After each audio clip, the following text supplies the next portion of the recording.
What better way for a son and father to bond over than their mutual love for the Dallas Cowboys? Hi, I'm Michael Davis with my dad, Mack. We're a star-studded son and dad duo on the star-studded Cowboys Network, powered by Fans First Sports Network and Boom Broadcasting.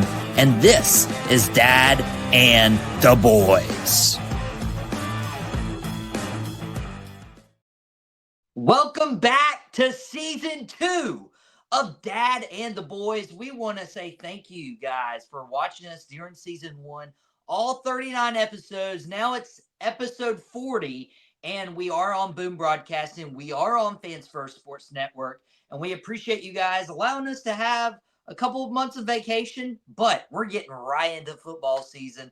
And so if you're not familiar, this is a Dad and the Boys. That's Dad. That's Mack Davis. I'm Boy, talking about the Cowboys.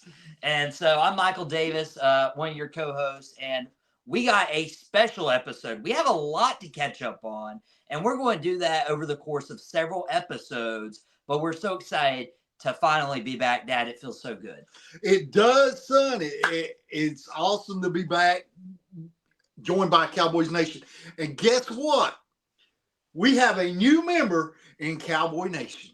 Yes, we do. If you have missed out on that, Fans First Sports Network was created by a lot of the guys who worked with SB Nation and a lot with the Pittsburgh Steelers. They decided to give us one of their own guys, didn't they? Oh, he's talking about George. I am talking about George. I'm talking about Texas Lee Overshawn. Born this past Friday to our boy DeMarvion Overshawn. Got to celebrate Father's Day this past Sunday with a brand new child. Congratulations, my friend, and welcome to Cowboys Nation, Texas Lee. How can he not be a Cowboys fan? What a name. I'll expect Overshawn to leave Texas anytime soon. You can't leave when you name your son after Texas Lee, man. Come on. Oh, man, that is awesome. Happy Father's Day to everybody out there. And it's fitting we get to bring Dad and the Boys back after Father's Day. And Texas Lee is here. So is George Pickens. Yes. Dallas Cowboys acquiring George Pickens from the Pittsburgh Steelers. While we were on a podcast hiatus, we did still get some articles out on Fans First Sports Network. I got it right. A couple of articles. One about why Dallas would acquire George Pickens from the Steelers, and then also the risk behind him. Dad, I'm going to get into a little bit about how Pickens is adjusting to the new offense and how he's performing so far in OTAs, but I never got your reaction to the George Pickens trade. What was your initial reaction, and has that changed over the course of the last few weeks? Well, son, it's like this. In every walk of life, you encounter different individuals. You have relationships, friendships, relationships, whether it be husband and wife, a boyfriend, girlfriend, a friend, an acquaintance. And sometimes those friendships don't always gel. Just because he's your friend, he doesn't mean he's going to be my friend. Shannon, I'm sorry. Just had to bust your chops there, brother. We still love you. Yeah, just a little bit. But, it's one of those things where relationships can go either way. And I believe Pickens was in a bad relationship with the Steelers. Mm. And, and in all honesty, he was a talent coming out of college. A really great talent, to be honest. Dallas was high on him in the draft. And the fact that we could get him for basically, in my opinion, nothing. Yeah, you say, well, third-round draft pick, that isn't necessarily nothing. But in all honesty, if he plays 1 year in Dallas, we'll probably recoup that with a pretty high draft pick. So we've had his services for a year. Hopefully he'll extend. And there's talk about, I've read several things out there, whether it would be smarter to extend him or DeRon Bland.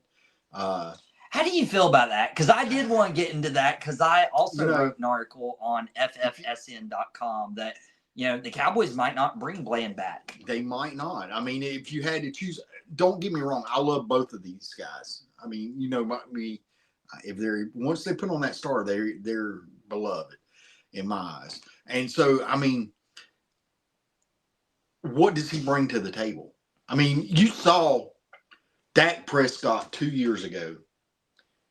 Should have won MVP. Should have won MVP if it had been anybody but Dak Prescott. Let's say that was Josh Allen in Buffalo. He would have won. He would have won. Because he had better statistics than Lamar. And it's no offense to Lamar, but his statistics stacked up better than Lamar's. To be fair, no Lamar hate either, but Lamar deserved the MVP more this year than he did a year prior. Yeah. And he still didn't win this year. It's like, what's going on? And you saw that. I mean, what I just said, that scenario come to fruition. Who won it this year? Josh Allen, right? Mm-hmm. And when Lamar deserved it better. Lamar deserved it better, or more. And so you've got Dak, who had better statistics than Lamar did and didn't win it because he plays for the Cowboys, and there is that bias. I'm sorry. If that offends you, so be it. It happens. It's there. So you've got Dak Prescott going from a year where he should have won MVP to last year. Now, even before Dak was hurt, Dak wasn't Dak. That's true. Dak wasn't Dak. He was off. Part of that was they could roll coverage to CeeDee Lamb because there wasn't anybody else opposite CeeDee Lamb. Mm-hmm. The offensive line had replaced 40% of its staff, and as we both later found out, Zach Martin wasn't Zach Martin that we were used to. And so, I mean, you got 40% of your offensive line being replaced by rookies, switching positions nonetheless, learning on the fly, and you've got Zach Martin, your stalwart at offensive guard, not playing like Zach Martin of old. And so you've had Dak dealing with that, and then all of a sudden, right prior to midseason, he goes down with an injury. So you're giving him, and in that meantime, we were also still trying to figure out a running game. We hadn't figured that out. I mean, me and you, both of us were sitting on here saying, give Zeke the ball. He had the juice in his legs. I'm sorry. I don't care what people say. I think he would have been productive last year and been more productive than they would have if they would have just given him a ball. No offense to Rico Dowdle. He did well with the opportunity that was given to him, especially once they settled in and said, okay, we're going to let you run with it. I wish they would have gave Zeke more opportunities because to me, he still had the juice. So, I mean, now we've added several people into our running back room. Mm-hmm. And, and a couple of exciting rookies. Looked impressive during OTAs and minicamps, which we're going to address here in a little bit. But you add George Pickens, and that elevates Dak, in my opinion, because now who are you going to load up against, CD or George Pickens? And that's the beauty of it, because even George Pickens, and I brought this up in The Risk of George Pickens, that article that you guys can read on ffsn.com. George Pickens might be a one-year rental, and you give up a third-round pick who could potentially be a starter. You could get a comp pick depending on how much money George Pickens demands, but he wants to be paid as a number one receiver, and he's not going to be paid like a number one receiver unless he balls out this year. So instead of double teaming CeeDee Lamb and leaving George Pickens one-on-one, it could be the vice versa alternative. You have running backs that I really like, and we'll probably cover later in the season 2 of Dad and the Boys, the podcast.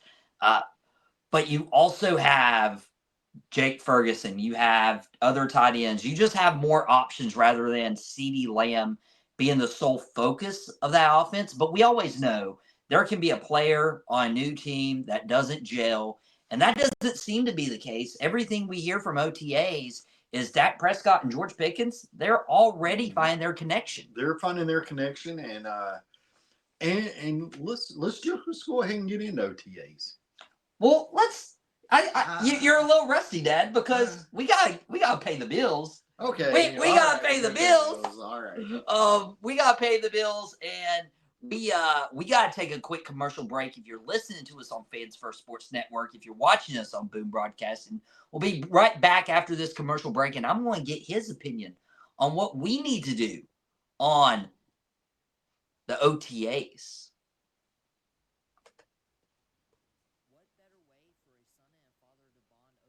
Welcome back to Dad and the Boys. Yeah, we still take our commercial breaks, even though we're in season 2 of Dad and the Boys. We're getting back into the swing of football, and we mentioned that we were going to cover OTAs. I'm going to ask Dad his standouts. Maybe there's a couple surprises all around the rest of the team. And we'll also be introducing a new segment at the very end of the show. You want to stay tuned for that. But Dad, it's OTA season, and you're very passionate about your Cowboys. I always see you on DallasCowboys.com, on these blog websites, watching all the content, consuming all the content you can, and now you guys get to consume Dad and the Boys.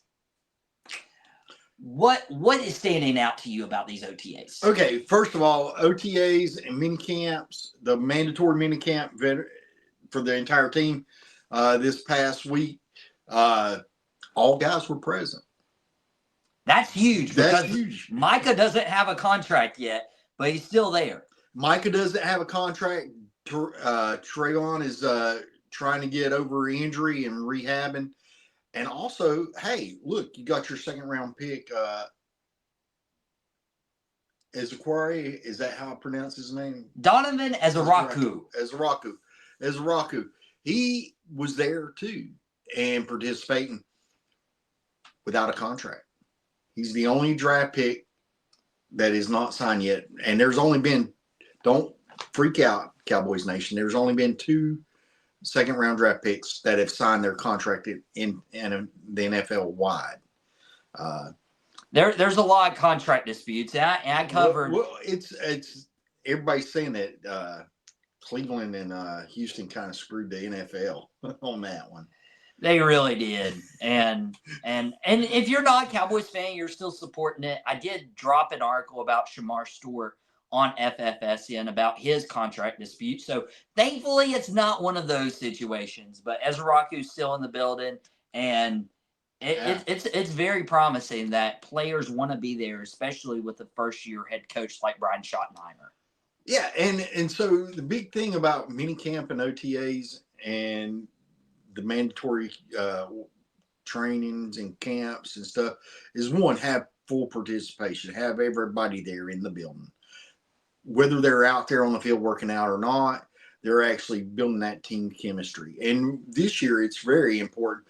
They're getting exposure to the coaches, the new coaches that they'll have leading the way this year, which those are promising. Everything I've read on them, Schottenheimer's culture is setting in. Some great great articles out there about interactions with him and Micah and him with other players. And then you get to the standouts. Who are your standouts? Who are the standouts? Well, I mean, a consensus of what I've read everywhere. George Pickens. And we just talked about him. The goods are there. I mean, he is having a fantastic camp. One that I was kind of high on when we traded for him this offseason, Kyer Elam from Buffalo. Is really having a good camp. He's like, just give me a chance. I want a chance. And so that's great to hear. And I know we briefly discussed this again, and here's a name that you're going to be like, Dad is still high on this kid, and I can't believe it. He played in all 17 games last year. As we're getting ready to enter a contract year with Jake Ferguson, Brevin Spanford is having a fantastic OTAs. Now, that's interesting because, I mean, I want to park right there for a second. I've heard that Brevin Spanford is probably the best run blocking tight end that we have on this team. Yeah. Brian Schottenheimer, I've wrote on it for FFSN.com that he wants to run the ball. Schotty wants to run the ball, and Spanford, that could open up the avenue for him to have more meaningful snaps. Yeah, they're actually looking probably to expand his role in the offense more this year. See what they've got. I think that'll take snaps from Schoonmaker. That'll take snaps from Ferguson. And if John Stevens can actually stay healthy and make the team this year, it'll take snaps from him.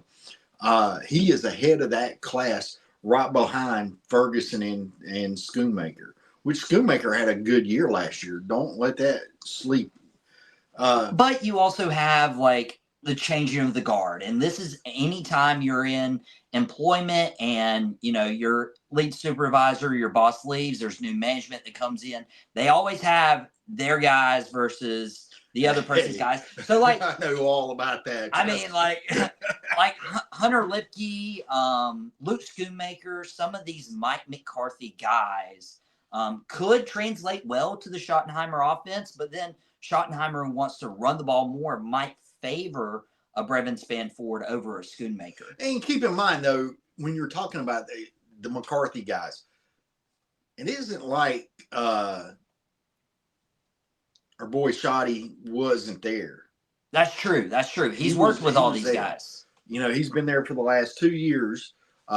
Yeah, he may have not called plays under McCarthy, but he was the offensive coordinator. Mm-hmm. And so he helped build that offensive scheme. He helped gather talent and stuff. And he's going out and getting guys like, hey, I need Pickens. I need a wide receiver opposite of Lamb.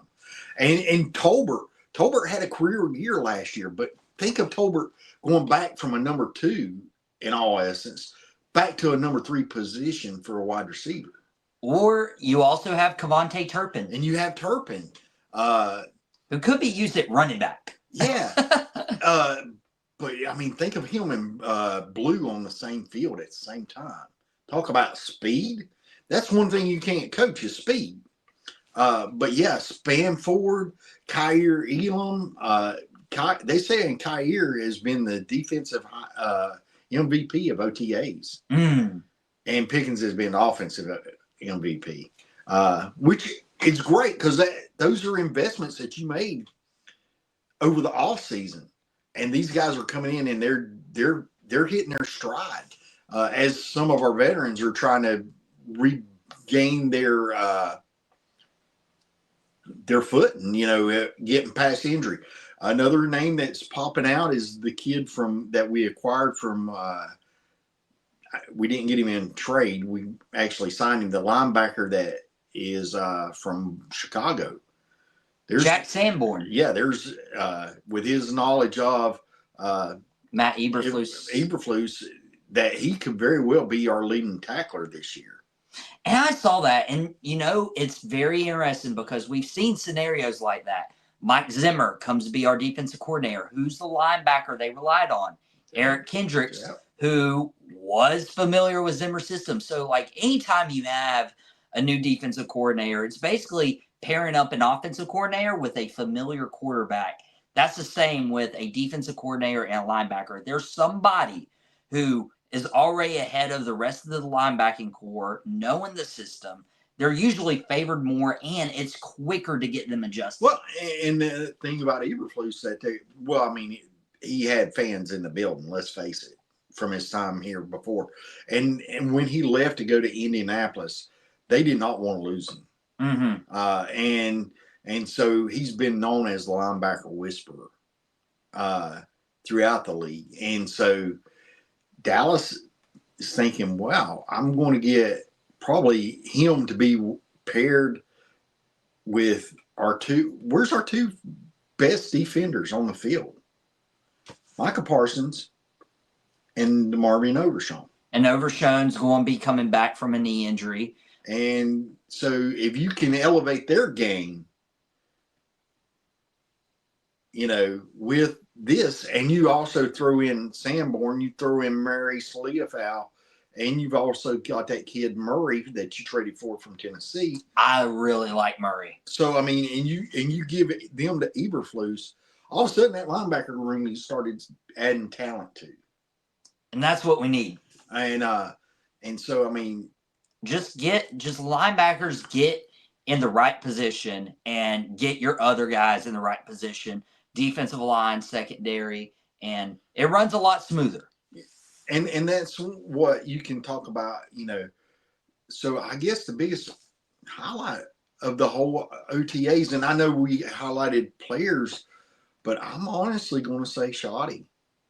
Yeah, that culture is a huge turnaround. And it's no offense to Mike McCarthy. I love Big Mike. I did. And I'm not going to lie, it hurt when he left. And I was really hesitant on this Schottenheimer era, because one, he wasn't a known entity. Right. But he's tried. You can kind of feel the change, and it isn't the blue Kool-Aid, but you can feel the change amongst. You can see what the players are talking about. You can see the staff that he's assembled, and you start to see that culture change and that enthusiasm go up amongst the fans, amongst Cowboy Nation, because he's starting to get not only the players to buy in, but the fans to buy in. Mm-hmm. And let's face it, our fan base is a very fickle fan base. That is true. True. What other team out there in the NFL has a Pro Bowl quarterback, second in MVP, and half the fan base wants him replaced because they hate him?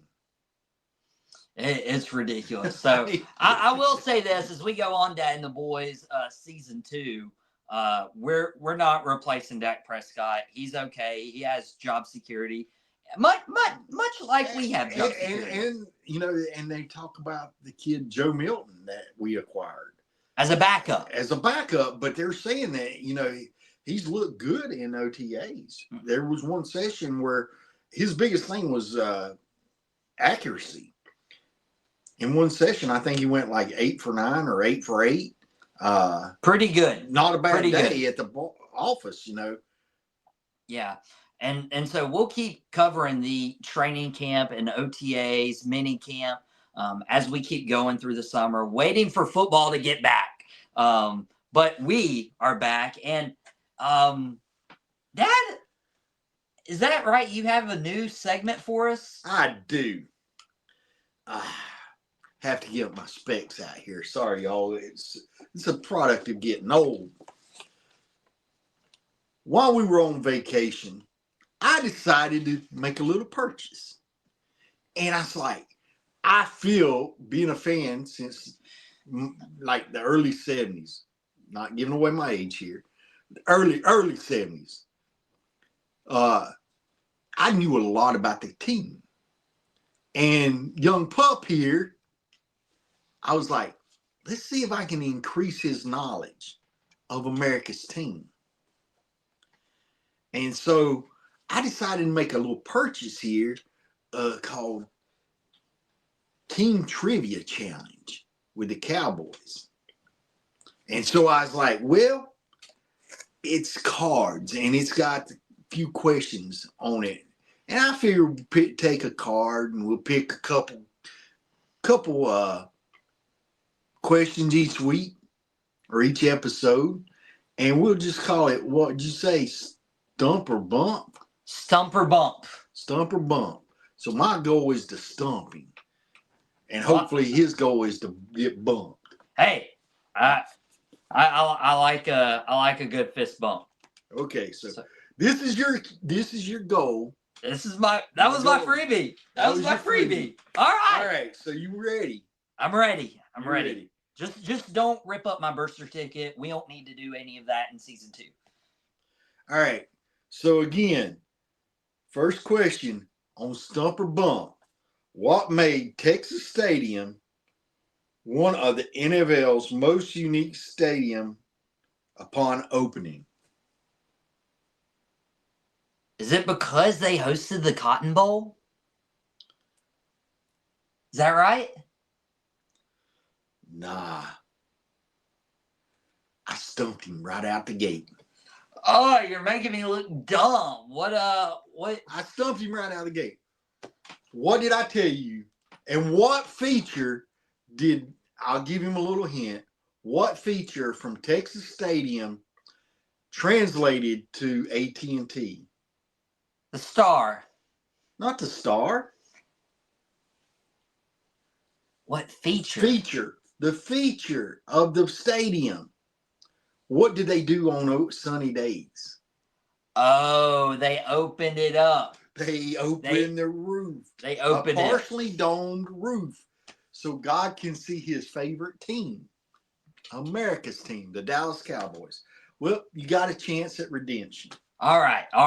That was a little bit before his time. Well, actually, you know it wasn't, because it's one of his first road trips. I took him to Texas Stadium. Well, to be fair, there's a lot of things that make Texas Stadium unique. That's right. It was a blessing. That was one of his first road trips, by the way. He was 6 months old. Got his first football because he slobbered on it in the gift store. So Mama made me have to buy it.